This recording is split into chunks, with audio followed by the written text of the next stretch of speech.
কণ্ঠ থেকে আমি প্রভাত বসাক, তুফানগঞ্জ, কোচবিহার। আজ পর্যন্ত প্রাথমিক শিক্ষক নিয়োগ সংক্রান্ত যে রিপোর্টগুলো সংবাদ মাধ্যমে বেরিয়ে আসছে তাতে দেখা যাচ্ছে জনৈক অভিষেক ব্যানার্জির নাম বারবার উল্লেখিত হচ্ছে। আনন্দবাজার.com-এ 73 মিনিটের একটি ভিডিওতে মোট 73 বার জনৈক অভিষেক ব্যানার্জির নাম উল্লেখ করা হয়েছে। এই জনৈক অভিষেক ব্যানার্জি কি তৃণমূলের সর্বভারতীয় সাধারণ সম্পাদক শ্রী অভিষেক ব্যানার্জি? প্রশ্ন এখানে। কেন্দ্রীয় এজেন্সিগুলো কেন আইডেন্টিফাই করে বলতে পারছে না এই জনৈক অভিষেক ব্যানার্জি আসলে তৃণমূলের সর্বভারতীয় সাধারণ সম্পাদক শ্রী অভিষেক ব্যানার্জি? এত রাগঢাক গুড়গুড় কেন? কেন্দ্রীয় সরকার ও কেন্দ্রীয় এজেন্সিগুলো কি বোঝাতে চান বাংলার মানুষকে? বাংলার মানুষ কি এতই বোকা, কিছুই বোঝে না? মাঝখান থেকে বঙ্গ বিজেপির উপর মানুষের বিশ্বাসযোগ্যতা কমে যাচ্ছে। সিপিএম কংগ্রেস সেটিং তথ্যের প্রচার জোরালো হচ্ছে। অন্ততপক্ষে অভিষেক ব্যানার্জিকে ডেকে জিজ্ঞাসাবাদ করলেও কেন্দ্রীয় এজেন্সিগুলো কিছুটা মান সম্মান রক্ষা পেত।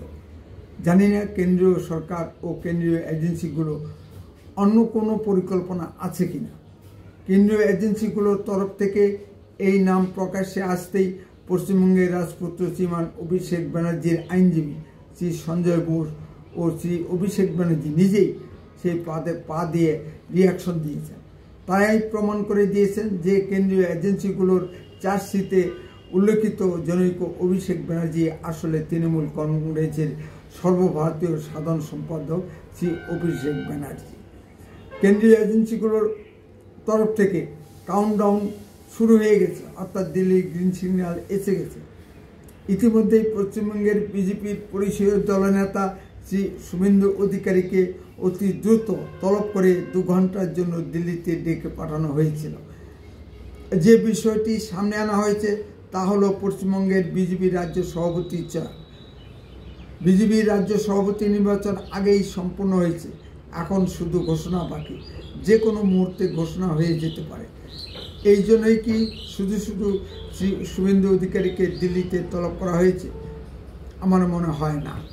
যদি দুর্নীতির আসল মাথাদের বিরুদ্ধে করা স্টেপ নেওয়া হয়, তার সম্ভাব্য প্রতিক্রিয়া কি হতে পারে তার জল মাপতেই কি শ্রী শুভেন্দু অধিকারীকে দিল্লিতে তলব করা হয়েছে? প্রশ্ন এখানেই উঠেছে। গত লোকসভা নির্বাচনের আগে 2টি কড়া স্টেপ নিয়ে কেন্দ্রীয় বিজেপি নেতৃত্ব চিন্তায় ছিল। 1, দিল্লির মুখ্যমন্ত্রী অরবিন্দ কেজরিওয়ালকে গ্রেপ্তার ও 2, ঝাড়খণ্ডের মুখ্যমন্ত্রী শ্রী হেমন্ত সোরেনকে গ্রেপ্তার। তাতে মিশ্র প্রতিক্রিয়া দেখা গেছে। দিল্লিতে আম আদমি পার্টি মুছে গেছে, কিন্তু ঝাড়খণ্ডে শ্রী হেমন্ত সোরেন বিপুল বহুমত নিয়ে ফিরে এসেছে। এবার পশ্চিমবঙ্গের ক্ষেত্রে দুর্নীতির মূল মাথাদের গ্রেপ্তার করলে কি ফল হতে পারে তার জল মাপতে চাইছে দিল্লির কেন্দ্রীয় বিজেপি নেতৃত্ব। কেন্দ্রীয় এজেন্সিগুলো গ্রিন সিগন্যাল ছাড়া কোনোভাবেই তদন্ত রিপোর্ট আনন্দবাজার.com-এ বেরিয়ে আসতে পারে না। সেখানে শুধু সুজয় কৃষ্ণ ভদ্র ভার্সেস অভিষেক ব্যানার্জি নয়, সুজয় কৃষ্ণ ভদ্র ভার্সেস পার্থ চট্টোপাধ্যায় এবং সুজয় কৃষ্ণ ভদ্র ভার্সেস শান্তনু কুন্তলের কথোপকথন রেকর্ডও বের হয়েছে।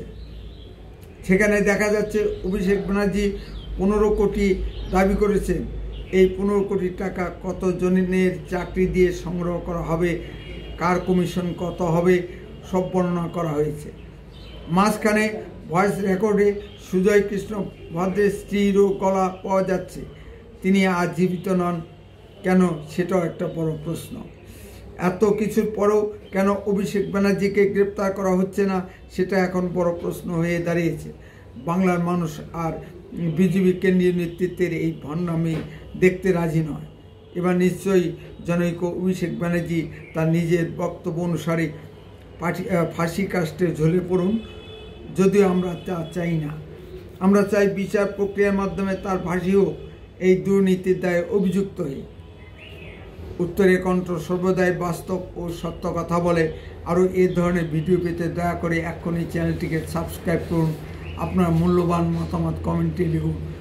আপনার ভিডিওটি যদি ভালো লেগে থাকে তাহলে অন্ততপক্ষে 10 জনের মধ্যে ভিডিওটি শেয়ার করুন। উত্তরের কণ্ঠ দেশের কথা বলে, দশের কথা বলে। আপনারা চোখ রাখুন উত্তরের কণ্ঠের পর্দায়। বন্দে মাতরম, ভারত মাতা কি জয়।